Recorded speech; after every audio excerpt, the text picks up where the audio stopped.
Alexander Payne's 1999 black comedy Election begins in the clean corridors of a suburban high school, but its true setting is the moral emptiness of American civic life. What appears to be a simple student government race soon unravels into a battle of pride, vengeance, and hollow virtue. At the film's center is Jim McAllister, played by Matthew Broderick, a social studies teacher quietly unraveling under the weight of his own disillusionment. One of his students, Tracy Flick, played by Reese Witherspoon, is a driven and calculating overachiever whose ambition McAllister resents, partly because she embodies everything smug and calculating about upward mobility, and partly because her drive reminds him of his own failures. When Tracy runs unopposed for student body president, McAllister sets out to sabotage her. Not out of principle, of course, but out of spite and dissatisfaction with his own life. Seeking to undermine her, McAllister enlists Paul Metzler, a well-meaning but naive football player, as a rival candidate. But when Paul accepts, his adopted sister Tammy, disenchanted with the entire process, enters the race in protest. And what follows is not a campaign, but a theatrical unraveling. Schemes, betrayals, and barely concealed resentment masquerade as civic virtue. And while Tracy narrowly secures victory, McAllister, unable to stomach her success, secretly discards her ballot to overturn the result. However, he's exposed and fired, and later, his wife divorces him. The film ends with him hurling a soda at Tracy's limousine in Washington, D.C., still clinging to bitterness and still convinced that he was in the right. In Election, the public ceremony of voting is unmasked as theater. Behind the banners and slogans lies a hollowing out of meaning, a competition governed by resentment and gamified status. What appears to be a legitimate process for discerning leadership is in fact a ritual of exclusion and anxiety. The film's world is a suburbia haunted by its own moral sterility, a fitting image for the late modern public sphere. But that public sphere has since migrated online. Nowhere is the convergence of gamification, spectacle, and performative morality more pronounced than the ongoing feud between Ethan Klein and Hasan Piker, two digital prophets of secular righteousness whose former alliance collapsed into a protracted public falling out. This is no longer an isolated scandal, but a revealing sign of the times, a crisis in the internet's simulation of ethical life. To understand this conflict is to understand the movie Election, not simply as a satire, but as a kind of moral allegory. Tracy Flick, the overachieving student whose success triggers resentment, is not merely a character, but an avatar of the meritocratic ideal. Jim McAllister, the teacher who sabotages her candidacy, stands in for the liberal conscience, outwardly decent, but inwardly festering. The election is not about governance, but about the spiritual economy of recognition and humiliation. Everyone believes they are enacting justice, when in fact they are all protecting their own sanctified image. The structure remains intact in the Klein-Piker feud. Once co-hosts of the popular Leftovers podcast, they're split ostensibly over political disagreements and community moderation, metastasized into a series of rhetorical crusades. Ethan accuses Hasan of platforming and endorsing anti-Semitism, and Hasan retorts with charges of hypocrisy and moral grandstanding, avoiding substantive discussion by retreating behind semantic defenses from his online stronghold. And the feud escalated with Ethan's release of an hour and 45-minute expose entitled Content Nuke Hasan Piker, a video that functioned both as a digital indulgence and a ritual of purification masked as criticism. 2 months later, Ian Joma, better known as iDubbbz, released a content cop video aimed squarely at Ethan himself.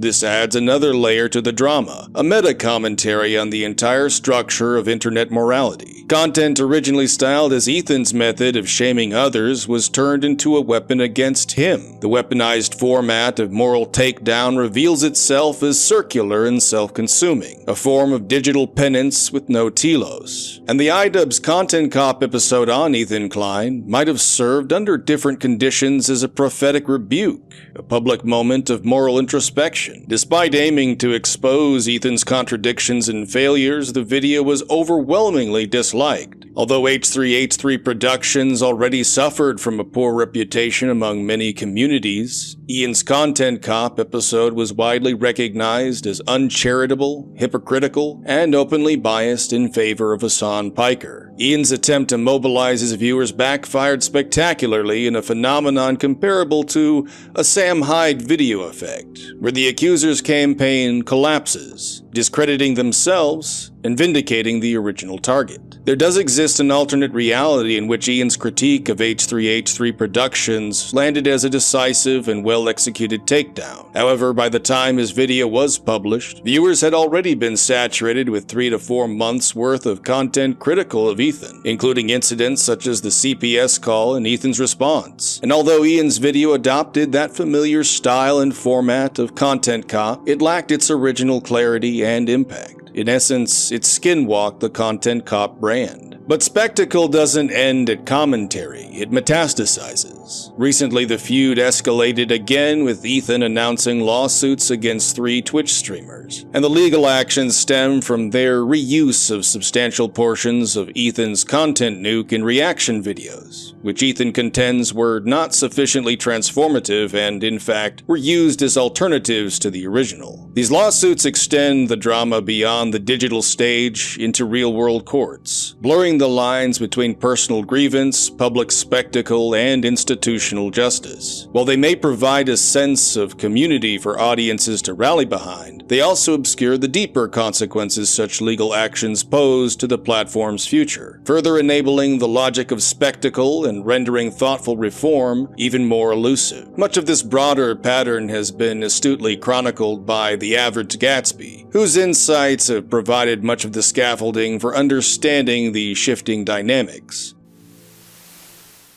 In 2017, PewDiePie showed what was at stake when sponsors were pressured off the site by bad faith traditional media sites. In 2020, H3V Keemstar showed us what would happen when sponsors were pressured by fellow content creators. And now in 2025, we're watching the real-time collapse of a content creator-led charity event. If the only thing at risk here was an event ending after the Jomas decided to abandon ship despite already striking the mother of all icebergs, then I wouldn't be making this video. But that's not enough, because now we have content creator-led lawsuits entering the scope of acceptable practices, with literal who's enjoying their 15 seconds of fame to make moves to crowdfund a legal offense for enough money to open the front door of a California court, resulting in a thinly veiled threat aggregating about $50,000, which was promptly refunded. Now, is this the first example of content creator on content creator legal action on the platform? Well, no, of course not. Lawsuits regularly enter the platform for numerous reasons. Just last month, we saw the conclusion of Carl Jobst versus Billy Mitchell Video Game Player of the Century, where the majority of viewers were led to believe that Australian courtrooms were trying to determine if Billy Mitchell, Video Game Player of the Millennium, cheated at Donkey Kong, with the result artistically depicted here on Ricky's limited edition hot sauce label. Even with characters previously mentioned here, H3H3 vs Matt Haas in 2016 was a notable legal win for fair use laws that regularly get ignored on the platform anyway.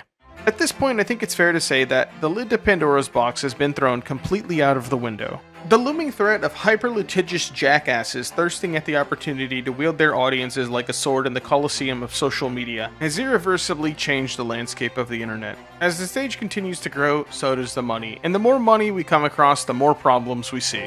Social media has almost entirely eclipsed the traditional media of yesteryear, with sites like Twitch experiencing an average of about 120 million users per month, and YouTube approximately 2.7 billion per month. So as users eagerly hitch their wagons to the next big thing regardless of personal cost, it's never been more important to consider the long-term effects things like frivolous lawsuits could have on the platform going forward. I guess what I'm saying is, it's been almost a decade and we've learned nothing.